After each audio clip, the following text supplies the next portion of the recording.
बिस्मिल्लाहिर्रहमानिर्रहीम बिस्मिल्लाहिर्रहमानिर्रहीम। अस्सलाम वालेकुम नाज़रीन। ये एक्सरसाइज क्लास 10 के लिए एक्सरसाइज 1.1 का क्वेश्चन नंबर 1 में पार्ट नंबर 5 है और ये इस फॉर्म में क्वेश्चन दिया है कि इसको फैक्टराइजेशन मेथड से इसको हल करना है।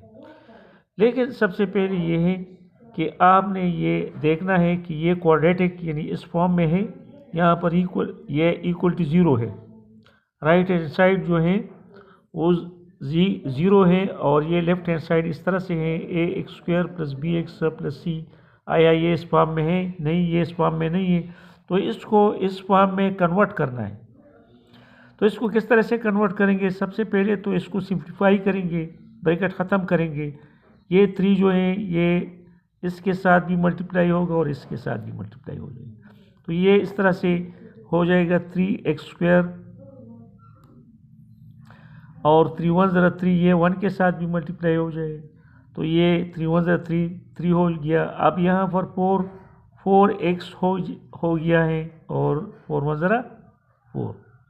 अब इसको फिर सिंप्लीफाई करना है। यहाँ पर इसको ज़ीरो, राइट हैंड साइड जो है यहाँ इसी तरह से क्वाड्रेटिक इक्वेशन फॉर्म में जो यहाँ ज़ीरो के बराबर है, इस तरह से हमने ये सारा टर्म को ज़ीरो के बराबर करना है।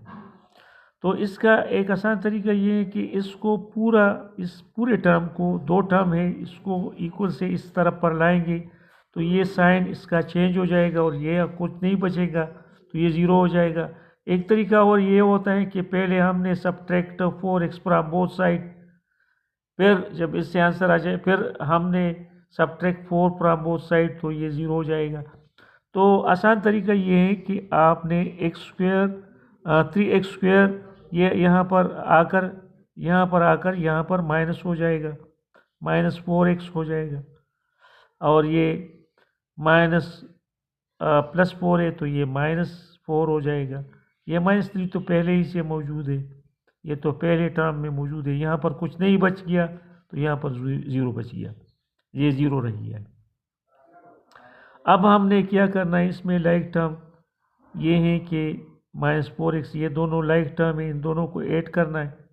ये -3 और दोनों का साइन एक जैसा है, -4, तो इससे आंसर आ गया -7। तो यहाँ पर दोनों ऐड करके साइन माइनस का लगाएंगे इज इक्वल टू ज़ीरो। अब ये क्वाड्रेटिक इस फॉर्म में आ गया। अब आप इसको किसी भी मेथड से, लेकिन हमने फैक्टराइजेशन मेथड से इसको सॉल्व करना है। तो जैसे पहले मैंने तरीका बताया कि इसका जो क्वाड्रेटिक इक्वेशन का कोफिशिएंट टर्म और कांस्टेंट टर्म जो है आपस में मल्टीप्लाई हो जाएगा और फिर -7 मल्टीप्लाई बाई ये इस तरह से रफ में लिखना है, 3 इज इक्वल टू -21 आता है। अब हमने इसको इस तरह से स्प्लिट करना है, दो प्रोडक्ट ऑफ टू फैक्टर्स इस तरह से निकालना है कि मल्टीप्लाई करने से -21 आ जाए और सम करने से वापस -4 आ जाए। तो अगर आप देखें तो 7 के साथ माइनस पहले ही से लगाएंगे तो ये मल्टीप्लाई प्रोडक्ट ये होगा कि -7 मल्टीप्लाई बाई 3, यहाँ पर -21 आता है। अगर माइनस साइन आप 3 के साथ लगाएंगे तो भी -21 आते हैं, लेकिन फिर सेकंड कंडीशन हमारा गलत होता है, इसलिए हमने यहाँ पर साइन माइनस है, माइनस ज़्यादा है तो ज़्यादा के साथ माइनस जाए। अगर यहाँ पर प्लस था तो प्लस ज़्यादा के साथ, ज़्यादा जो फिगर 7 है तो इसके साथ हमने माइनस लगाया। अब हम जब इसको ऐड करेंगे -7 प्लस 3 को, तो इससे -4 आ जाएगा। ये 3 इससे कट जाएगा और माइनस में बच गया, कितने डिजिट बच गए? 4 डिजिट बच गए। तो यहाँ पर हमने 4 -4 लगाना है। तो अब ये हमने स्प्लिट किया, x² कोई भी पहले लगा सकते हैं, इसके साथ x लगाएंगे, -7 -7x, या आपने इस तरह से करना है कि यहाँ पर +3 लगाएं, लेकिन फिर भी +3 लगाएं, यहाँ पर -7x +3x लगाएं फिर -7x लगाएं, फिर -7 इज इक्वल टू 0। अब यहाँ पर हमने क्या करना है, अब इसमें देखिए कॉमन आता है, इसमें भी कॉमन आता है नज़र। इसमें आप देखिए तो x भी कॉमन है और 3 भी इसमें कॉमन है, तो 3 कॉमन ले लें। फिर कौन सी चीज़ कॉमन है, x भी कॉमन है दोनों, x ले यहाँ पर 3 कॉमन निकल गया है और x भी एक निकल गया है और एक यहाँ पर बच गया है, यहाँ पर ये पूरा निकल गया है, तो यहाँ पर कुछ नहीं बचा, तो यहाँ पर हमने 1 लिखना है। ये यहाँ पर दोनों देखिए -7 भी कॉमन है और माइनस भी कॉमन लगाएंगे, तो माइनस भी कॉमन ले लिया और 7 को भी कॉमन ले लिया, तो यहाँ पर x + 1 आता है इज इक्वल टू 0।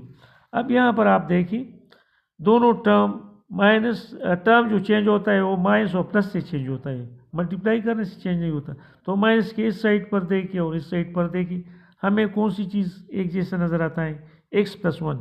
ये x + 1 दोनों में कॉमन निकाला, क्या बच गया है, अब 3x बच गया है, 3x। और यहाँ पर हमारे पास यहाँ पर हमने माइनस साइन लगाए, -7 इज इक्वल टू 0 के बराबर करना है।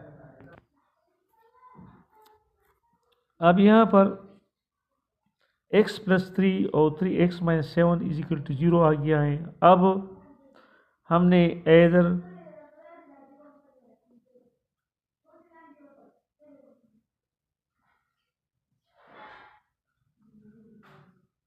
x + 1 इज इक्वल टू 0 और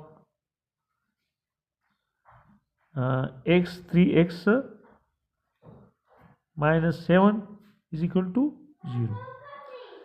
अब हमने यहाँ पर x की वैल्यू फाइंड करना है, तो यहाँ ये 1 यहाँ पर लाएंगे तो ये -1 हो जाएगा, और यहाँ पर 3x ये 7 यहाँ पर लाएंगे तो ये +7, 0 के साथ +7 हो गया।